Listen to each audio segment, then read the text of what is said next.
Now, typically we're seeing it in the age range of 30 to 45, but if you're a young person and you're thinking about resigning, let's give you a couple of ideas on how to do that properly, why it's important to do it properly, and more importantly, how to find your next gig.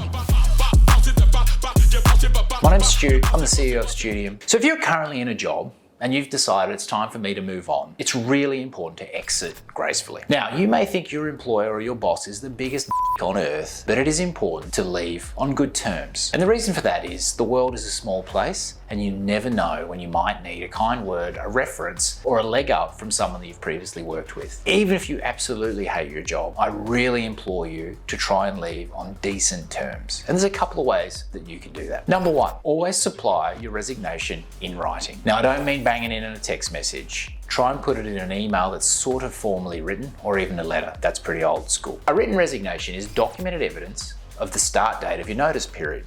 Most permanent jobs have a designated notice period that you'll either have to work out or that an employer will have to pay you for. So putting it in writing starts that date then and there. Remember, you don't have to give a reason why you're resigning, although most employers would like to know. Your resignation letter simply needs to say that you're ending your employment with the organisation. It might be nice to say thank you for your time and effort, but that's it. Don't write a flowery one-pager about all the reasons you're leaving and why you're doing so. So once you've put in your written resignation, it's probably a good idea to have some reasons why you're resigning. Most employers will want some feedback. Now, this is where it gets tricky. If you can give feedback in a constructive way that may help the organisation move forward, then by all means go ahead and do it.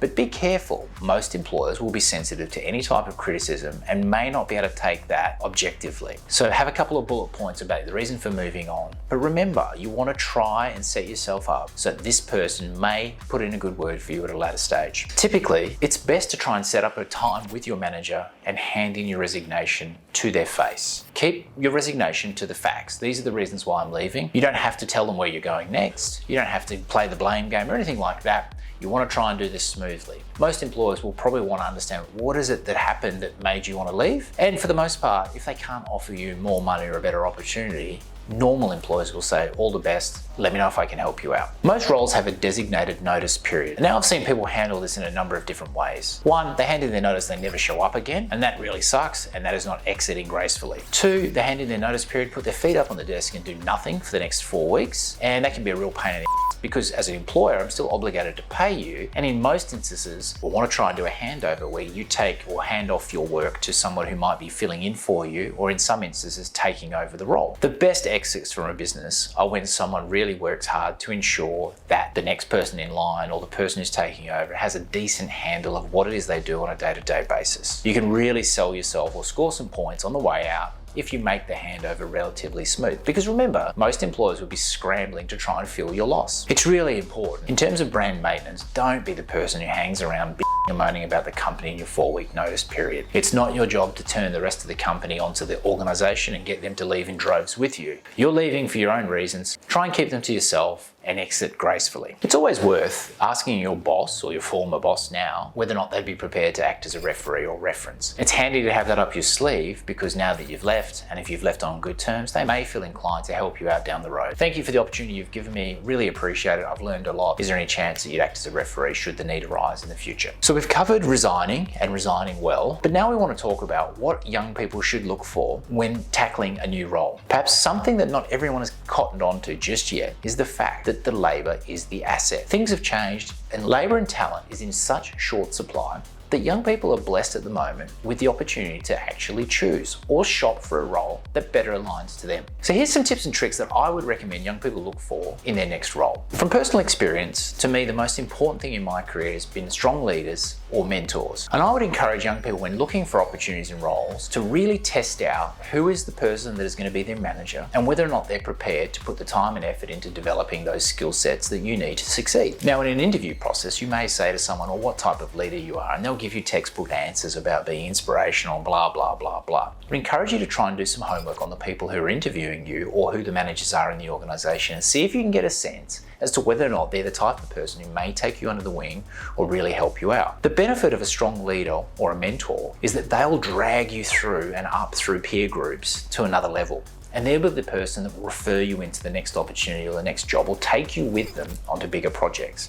So it's really important to try and identify the person you're working or will be working with, and as to whether or not they will be a strong leader or mentor to you. I've got to the point where I believe that if my values align to your values, we'll probably be able to make this job work. It's really easy to go to an interview and when asked, what are your values, look over the interviewer's shoulder and read the company values off the wall. And if you don't really mean it, there's a strong chance it's not going to work. I would encourage you in the interview process to ask the interviewers, especially if they're going to be your manager, what are your values? Now, you hope they don't just spout off the values that are behind them on the wall, and actually tell you what they truly believe in. And if that's the case and there is alignment, there's a good chance that the working relationship will probably work. Flexibility. It's easy enough to go to an interview and say, oh, do you have work-life balance and flexible working arrangements? And many people will say yes, but it would be good to get some examples of how they allow employees to be flexible or to demonstrate work-life balance. Having some tangible examples of how the company puts it into play or makes use of flexible working arrangements will be useful to you,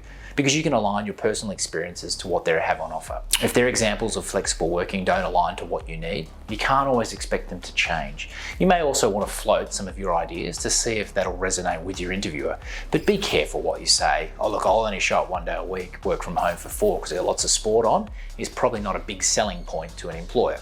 So be smart about how you position yourself, but there's still simple ways you can test it. And lastly, ascertaining whether or not the work is actually meaningful will be really important to you. We've seen demographic shifts, particularly from young people, who are looking for work where they can make an impact or that has a meaningful effect. Asking your interviewer to give you examples of how the work is meaningful or how it resonates will give you a good idea of what the opportunity may be and whether or not you're a fit. Young people are often tricked by their parents who tell them, do something you love. And that's all well and good, but it's really hard to love your entire job. So what we encourage young people to do is find something you love or find something that's meaningful and see where you can tease it out and make it a bigger part of your role. A sneaky little insight is if you ask an interviewer, well, is this role meaningful or where does it have impact? It actually could be a reflection upon you as, oh, this is an individual who really wants to make a difference. So it's a smart way to link yourself or bond with the organization, but also a really important way to make sure that the work you're going into is going to give you the self-satisfaction required to continue to be engaged.